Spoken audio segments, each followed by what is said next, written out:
नमस्कार.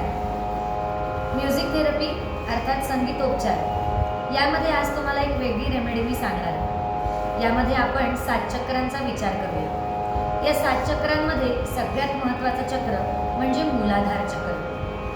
या मूलाधार चक्रापासूनच शारीरिक आणि मानसिक व्याधी तयार होत असतात. तर आपण जेव्हा जेव्हा बसतो त्यावेळेला पद्मासनात बसण्याची सवय करून घ्या. याचबरोबर जेवणानंतर कमीत कमी 10 मिनिटं वज्रासनात बसण्याची सवय जर लागली तर निश्चितपणे आपल्याला त्याचा खूप फायदा होईल. यासोबतच मूलाधार चक्राचा खरा बीजमंत्र आहे लम. तर मोठा श्वास घेऊन लम अशा पद्धतीने दिवसभर जेव्हा जेव्हा शक्य असेल तेव्हा त्याचं चॅन्टिंग करा. पुन्हा भेटूया पुढच्या व्हिडिओसह. प्राची मुळे समवेत. जर आपल्याला आवडलं तर लाईक करा, सबस्क्राईब करा आणि आपल्या प्रतिक्रिया निश्चितपणे मला कळवा.